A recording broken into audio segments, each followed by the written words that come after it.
Saya suka sekali dengan sholawat karena sholawat itu mendatangkan banyak keajaiban. Dulu ada sahabat Nabi yang buta, dengan perantaraan tawasul dan sholawat, dia Allah kembalikan pandangannya, dan itu hadis sahih. Ada sahabat buta, terus Nabi tanya ke dia, kalau kamu punya satu doa, kamu mau doa apa? Kata Nabi. Dia bilang, aku pengen melihat ya Rasulullah. Pengen bisa lihat. Kata Nabi, kalau kamu sabar itu lebih baik daripada bisa melihat. Kata dia, enggak ya Rasulullah, saya pengen bisa melihat. Karena saya pengen memandang wajahmu yang mulia. Kata Nabi, kalau gitu, cobalah kamu bertawasul dengan cinta Allah kepadaku.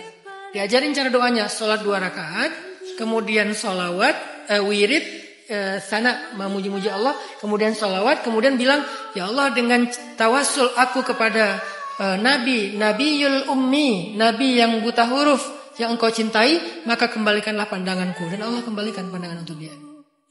Ya Allah, jangan engkau pikulkan kepada kami apa yang tidak mampu kami pikul. Nah, apa yang kita tidak sanggup memikulnya? Perasaan sedih, perasaan kecewa, perasaan marah, itu tuh di luar kendali kita, teman-teman. Perasaan marah itu di luar kendali kita. Perasaan kecewa itu di luar kendali kita. Urusan perasaan, urusan hati, urusan marah, urusan sedih, itu di luar kendali kita. Namanya syai'un la yudrak ma la taqata lana bih. La yukallifullah. Allah tidak membebankan seseorang di luar batas kendalinya. Itu maksud ayat. Jadi ayat itu bukan tentang musibah. Ayat itu tentang mengendalikan diri kita. Allah tidak akan membebankan hukum ataupun dosa terhadap apa yang kita nggak mampu secara batin. Yaitu marah tadi, sedih tadi, kecewa tadi, itu kita nggak mampu. Nabi SAW bersabda, manusia akan mengalami masa-masa yang penuh dengan kebohongan, hingga seorang laki-laki dikatakan dia sangat amanah, padahal di hatinya tidak ada keimanan sedikit pun. Ini zaman fitnah. Kita akan mengalami masa-masa yang penuh dengan kebohongan. Semuanya bohong. Susah untuk mencari yang jujur, yang benar itu susah. Artinya saking mudahnya berbohong, sehingga semua orang itu udah susah untuk jujur.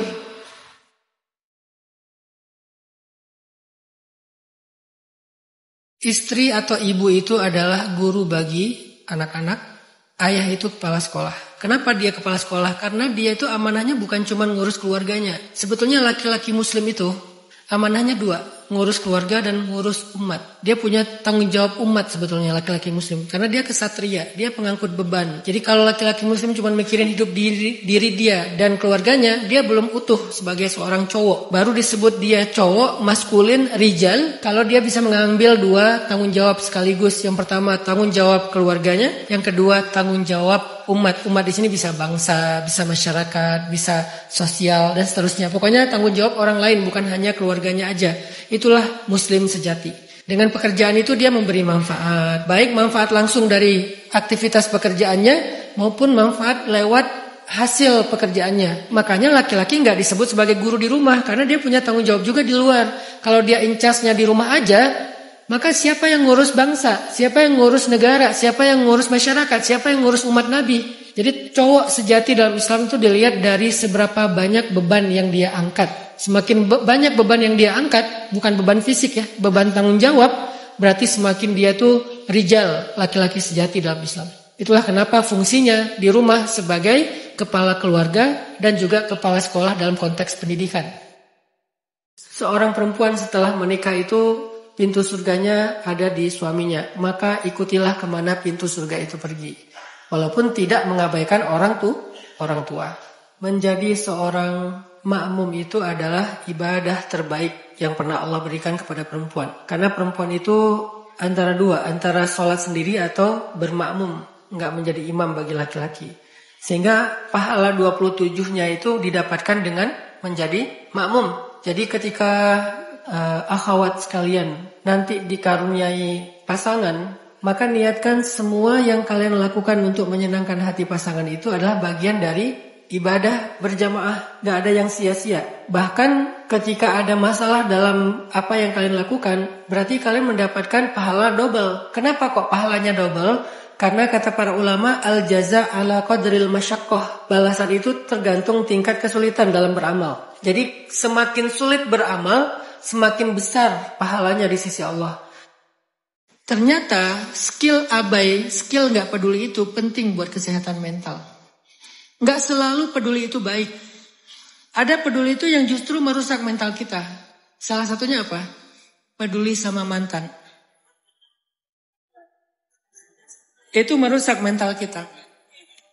Kalau kalian masih ngintip mantan pakai akun kedua, mental kalian gak akan sehat. Apalagi di akun itu followingnya cuma satu, dia doang yang di follow. Terus namanya agak aneh gitu biar gak ke-detect gitu ya. Wah dia sekarang udah bahagia. Makin tahu dia bahagia makin kita kejar.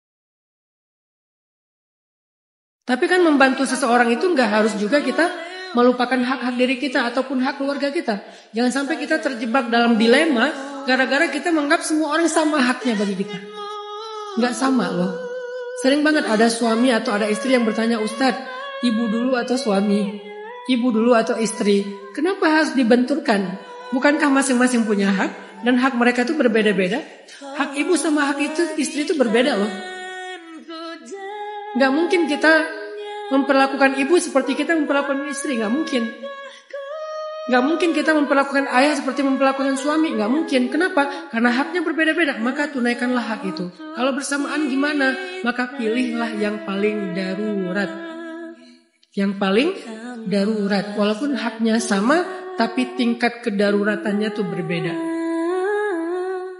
Otak kita itu sama kayak rongga hati kita. Harus diisi dengan sesuatu. Dia gak bisa kosong. Kalau kosong nanti syaitan yang mengisinya.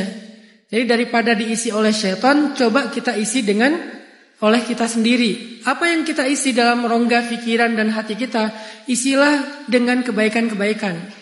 Ta'awuz, istighfar, fokus lagi, digoda lagi, fokus lagi. Ikhtiar aja terus. Saddidu wa qaribu, sa'atan fasa'atan, kata Nabi.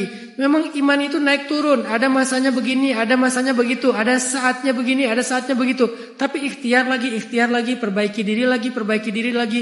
Jangan nyerah, Raihan. Saya selalu mencoba untuk mendawamkan, sebelum kita mendengar ilmu, minta kepada Allah dilapangkan dada. Rabbi syrah li sadri. Ya Allah, lapangkan dadaku supaya ilmu itu bisa masuk ke dalamnya. Jangan biarkan dada itu sempit sehingga gak muat ilmu di dalamnya. Jadi Rabbi syrah li sadri. Ya Allah, lapangkan dada saya.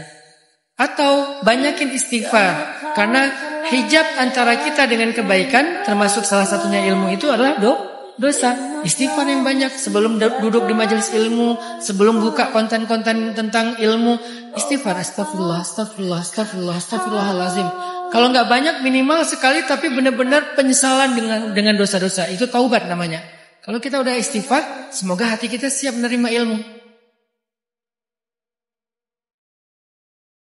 Menunda nikah kadang-kadang belum siap secara finansial mungkin, atau secara mental dan kapasitas misalnya.